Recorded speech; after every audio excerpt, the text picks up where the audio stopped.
Hello बच्चों, good morning. Class 6 Hindi व्याकरण में आपके शब्द भंडार जो कि आपके चैप्टर नंबर 3 है।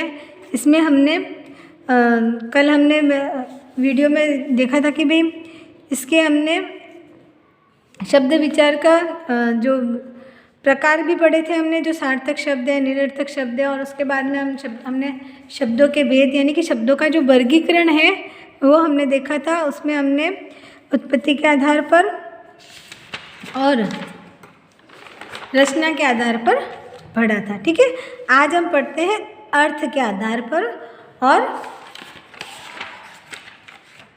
प्रयोग के आधार पर। ठीक है, तो आपके जो तीसरा पॉइंट है अर्थ के आधार पर शब्दों के भेद यानी कि शब्दों का जो वर्गीकरण किया गया था उसमें 4 क्या था शब्दों का वर्गीकरण निम्नलिखित आधारों पर यानी कि उत्पत्ति के आधार पर, रचना के आधार पर, अर्थ के आधार पर और प्रयोग के आधार पर किया था। हमने 2 पॉइंट क्लियर कर रखे हैं और आज हम 2 पॉइंट जो है आज पढ़ेंगे।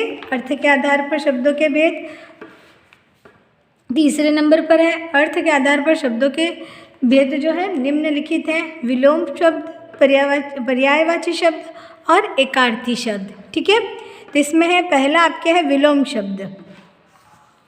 विलोम शब्द आपको भी पता है क्या होते हैं कि भाई जो शब्द उल्टा अर्थ जो शब्द अर्थ की दृष्टि से एक दूसरे का विपरीत अर्थ देते हैं, यानी कि अर्थ की दृष्टि से एक दूसरे के विपरीत यानी कि उल्टा अर्थ देते हैं, वे शब्द क्या होते हैं?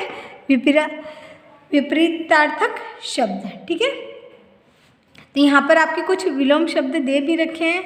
यहाँ पे शब्द है और इनका यह विलोम है, जैसे धरती, आकाश, सुगंध, दुर्गंध, अपकार, उपकार, अपकार, सदाचार, दुराचार, पाप, पुण्य, सबल, निर्बल, पूरा, अधूरा, उत्तीर्ण, अनुत्तीर्ण। ठीक है, स्वर्ग, नर्क, सपूत, कपूत, सुगम, दुर्गम, आयात, निर्यात। तो यह क्या है? विलोम शब्द, अर्थ के आधार पर शब्दों के भेद। क नंबर पर था। अब ख है आपके पर्यायवाची शब्द, पर्यायवाची शब्द। ठीक है, पर्यायवाची शब्द में एक सा अर्थ बताने वाले शब्दों को पर्यायवाची शब्द कहते हैं। आपको भी पता है, जो शब्द एक सा अर्थ बताते हैं। पर्यायवाची शब्दों के अर्थों में और प्रयोग में कभी कभी अंतर होता है। प्रयोग करते समय इनका उचित ध्यान रखना पड़ता है।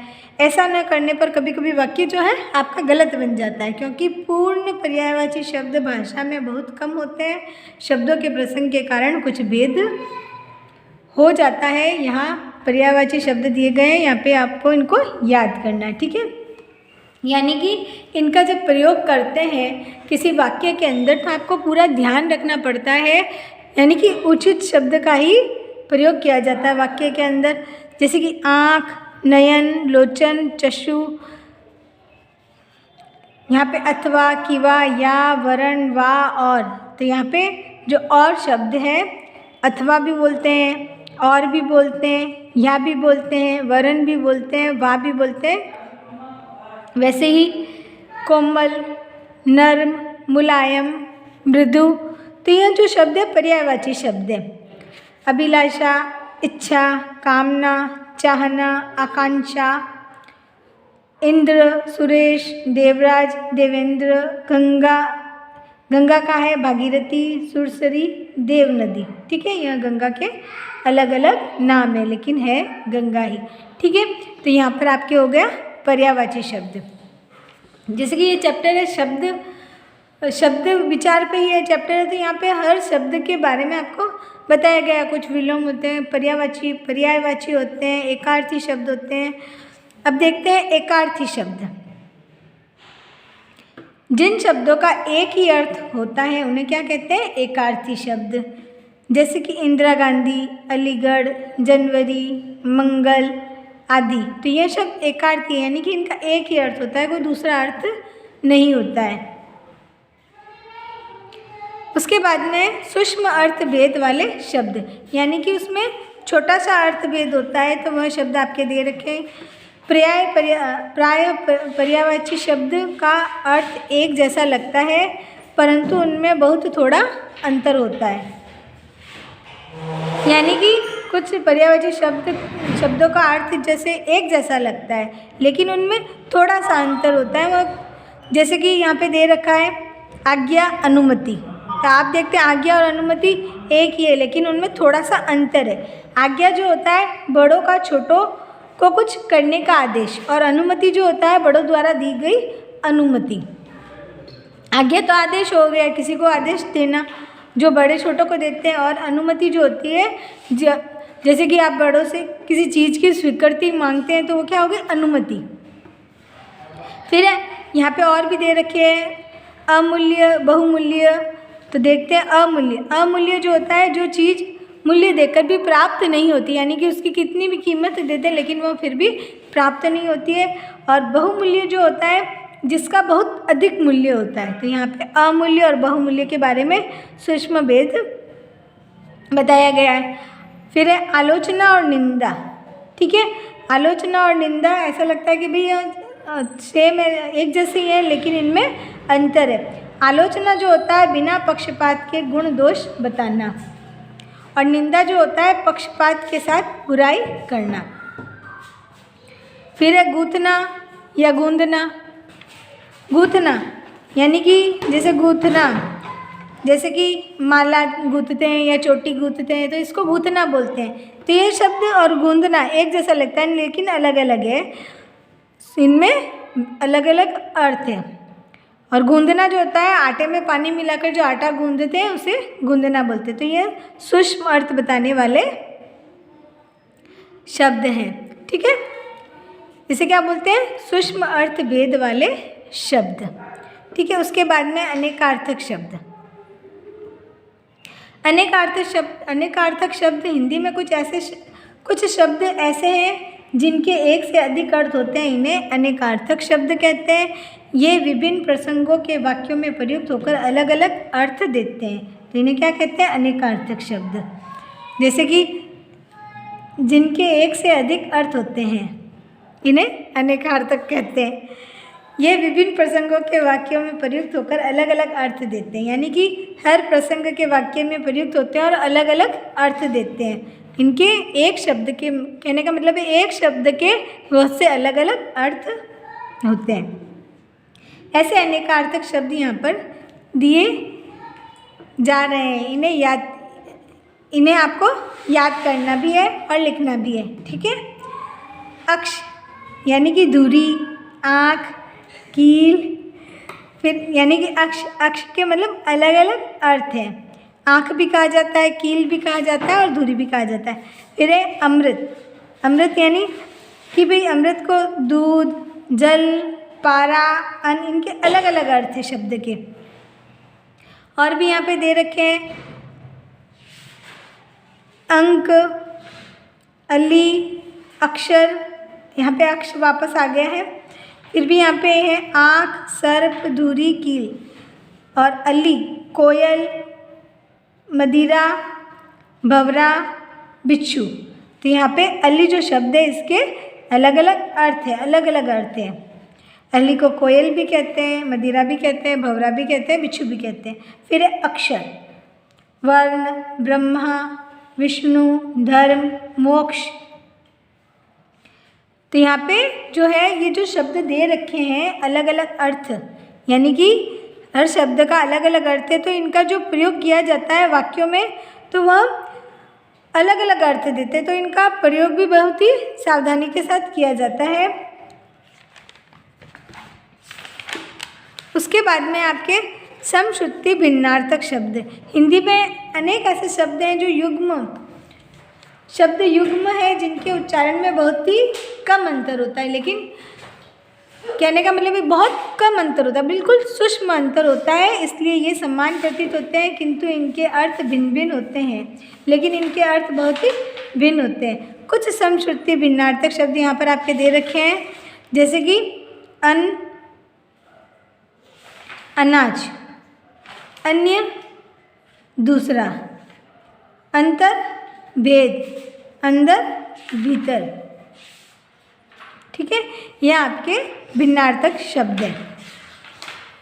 उसके बाद में शब्द समूह के लिए एक शब्द, यानी कि शब्दों का जो समूह जो होता है उनके लिए एक शब्द होता है जिसका आपको अर्थ जो पूरा वाक्य जो है जो पूरे शब्द जो है आपको समझ में आ जाए। यानी कि शब्द समूह होता है उनके लिए एक शब्द, यानी कि वन वर्ड। कम से कम शब्दों में अपना भाव विचार प्रकट करना कहा जाता है इसमें, यानी कि हमें भी कम से कम शब्दों में अधिक से अधिक बात करने का अभ्यास करना चाहिए। इसमें कहा जाता है कि भी जिससे जो है कम से कम शब्दों में अधिक से अधिक बात करने का अभ्यास, यानी कि एक वर्ड में, वन वर्ड में आपको पूरी बात समझाना। तो इससे जो है सेंटेंस जो है अच्छा लगता है, यानी कि सेंटेंस जो उससे वाक्य जो है अच्छा लगने लगता है। जैसे कि जिसका इलाज न हो सके बेइलाज, तो यहाँ पर जो पूरा शब्द 2-4 शब्द जो साथ में दे रखे हैं उनका वन वर्ड में बताया गया है, बेइलाज। इसका मतलब होता है जिसका इलाज न हो सके। दुर्गम, यानी कि जहाँ पहुँचना कठिन हो, क्या कहते हैं, दुर्गम। तो यहाँ पे पूरी बात न लिख कर सिर्फ दुर्गम लिख सकते हैं। फिर जो कभी न मरे, अमर।